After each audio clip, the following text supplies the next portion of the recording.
Hi friends, welcome to Telugu defence news. Friends, మీకు Indian మిలిటరీపై interest ఉంటే తప్పకుండా మన ఛానల్ని సబ్స్క్రైబ్ చేసుకొని డైలీ ఫాలో అవడానికి అయితే ట్రై చేయండి. ఇక ఫస్ట్ అప్డేట్లోకి వెళ్తే, పాకిస్తాన్ ఇరాన్ మిసైల్ స్ట్రైక్స్కి రెస్పాండ్ అయింది. ఇరాన్ భూభాగాల్లో మిసైల్స్, రాకెట్స్, డ్రోన్స్తో స్ట్రైక్స్ని జరిపి 14 టార్గెట్స్ని డిస్ట్రాయ్ చేశామని చెప్పింది. అయితే ఇవి ఇరానియన్ మిలిటరీ సివిలియన్ టార్గెట్స్ కాదు. ఇరాన్ ఎలాగైతే పాకిస్తాన్లో ఉన్న టెర్రరిస్ట్ హెడ్ క్వార్టర్స్పై అటాక్ చేసిందో, పాకిస్తాన్ కూడా ఇరాన్లో తమకి వ్యతిరేకంగా ఉన్న బలోచిస్తాన్ రెబల్ క్యాంప్స్పై దాడి చేసింది. ఇరాన్ ఈ అటాక్ని ఖండించింది. అయితే దీనికి రెస్పాన్స్గా ఇరాన్ పాకిస్తాన్ బోర్డర్లో పెద్ద సంఖ్యలో మిసైల్స్ని డిప్లాయ్ చేస్తుందని రూమర్స్ వస్తున్నాయి. ఇవైతే వెరిఫై కాలేదు. ఒకవేళ ఇరాన్ మరలా దాడి చేస్తే ఇది యుద్ధంగా మారచ్చు. కొన్ని రోజుల క్రితం యుఎస్, యూకేలు కలిసి హౌదీస్పై మ్యాసివ్ స్ట్రైక్స్ని జరిపిన విషయం తెలిసిందే. అయితే తర్వాత రోజు కూడా అమెరికా యెమెన్లో ఇంకో స్ట్రైక్ని జరిపి రాడార్ సైట్ని డిస్ట్రాయ్ చేసింది. అయితే దీనికి రెస్పాన్స్గా హౌదీస్ కమర్షియల్ షిప్స్కి బదులు యుఎస్ నేవీ వార్షిప్ని కూడా టార్గెట్ చేసింది. యుఎస్ నేవీ దాన్ని షూట్ డౌన్ చేసింది. అయితే అమెరికా మరలా మరో స్ట్రైక్ని జరిపింది. హౌదీస్ దగ్గర యాంటీషిప్ బలిస్టిక్ మిసైల్స్ కూడా ఉన్నాయని తెలిసిందే. హౌదీస్ వీటిని ఎక్కడ డిప్లాయ్ చేశారో కనిపెట్టి ఇమ్మీడియట్గా వాటిని డిస్ట్రాయ్ చేసింది. ఇది ఎంతవరకు కొనసాగుతుందో చూడాలి. Indian air force 20 passive surveillance సిస్టమ్స్ని కొనడానికి ఆర్ఎఫ్ఐని ఇష్యూ చేసింది. అంటే passive radar systems. Ground based రెడార్స్లో యాక్టివ్, ప్యాసివ్ రెడార్స్ అనే 2 కేటగిరీలు ఉంటాయి. DRDO already passive coherent location రెడార్ని డెవలప్ చేసింది. ఎక్కువగా ఉపయోగించే యాక్టివ్ రెడార్స్లో వేవ్స్ని పాస్ చేయడానికి ట్రాన్స్మిటర్స్ ఉంటాయి. అలాగే టార్గెట్స్పై రిఫ్లెక్ట్ అయిన వేవ్స్ని క్యాచ్ చేసి టార్గెట్స్ని డిటెక్ట్ చేయడానికి రిసీవర్స్ ఉంటాయి. అయితే ప్యాసివ్ రెడార్స్లో ఓన్లీ రిసీవర్స్ మాత్రమే ఉంటాయి.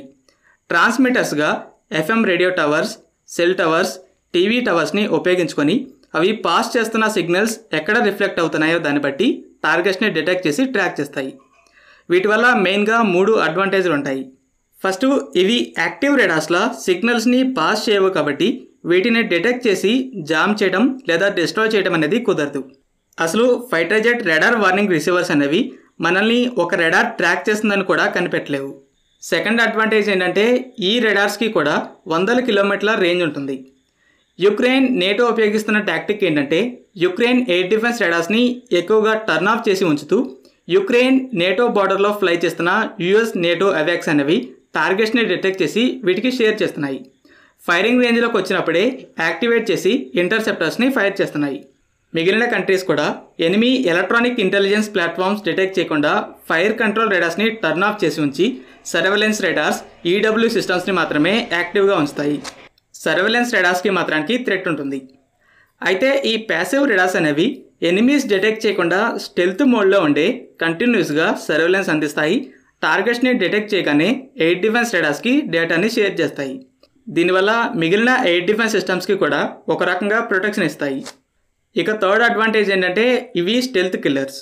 స్టెల్త్ ఫైటర్ జెట్స్పై లాంగ్ డిస్టెన్స్లో ఉన్న ఒక రెడార్ కనుక సిగ్నల్స్ని పాస్ చేస్తే దానిపై రిఫ్లెక్ట్ అవ్వవు. అయితే ఈ సివిలియన్ టవర్స్ అనేవి ఎక్కడ పడితే అక్కడే ఉంటాయి.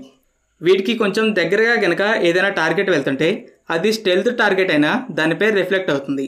సో ప్యాసివ్ రెడార్ దాన్ని క్యాచ్ చేస్తుంది. వీటితో మెయిన్గా ఈ 3 అడ్వాంటేజ్లు ఉంటాయి. డిఆర్డిఓ ఆల్రెడీ ఇటువంటి రెడార్ని డెవలప్ చేసింది. ప్రైవేట్ ఇండస్ట్రీ నుండి అయితే ఇటువంటి రెడార్స్ ఉన్నాయో లేదో ప్రస్తుతానికి ఇన్ఫర్మేషన్ లేదు. ఇండియన్ ఎయిర్ ఫోర్స్ అయితే అన్ని కంపెనీలకి ఇటువంటి రెడార్స్ కావాలని లెటర్ని పంపి ఇన్వైట్ చేసింది. డిఆర్డిఓ రెడార్స్ని బిఈఎల్ లాంటి కంపెనీస్ అయితే మ్యానుఫ్యాక్చర్ చేస్తాయి. ఓవరాల్గా ఎయిర్ ఫోర్స్ ఈ అక్వైజిషన్ ప్రాసెస్ని అయితే స్టార్ట్ చేసింది. ఈ 20 తర్వాత మరిన్ని రెడార్స్ని కొనడానికి స్కోప్ ఉంటుంది. ఫ్రెంచ్ డిఫెన్స్ మినిస్ట్రీ ఒక బిగ్ అనౌన్స్మెంట్ చేసింది. కొన్ని నెలల క్రితమే యుక్రెయిన్ స్కాల్ప్ ఇమేజెస్ని పోస్ట్ చేసింది. అయితే ఫ్రాన్స్ మరో 40 స్కాల్ప్ లాంగ్ రేంజ్ క్రూజ్ మిసైల్స్ని యుక్రెయిన్కి ఇవ్వబోతుంది. అలాగే ప్రస్తుతం సుమారు 40 సీజర్ హౌజర్స్ ఉండగా మరో 78 హౌజర్స్ని కూడా ఈ ఇయర్లో సప్లై చేస్తుంది. ఇది one of the best mounted హౌజర్.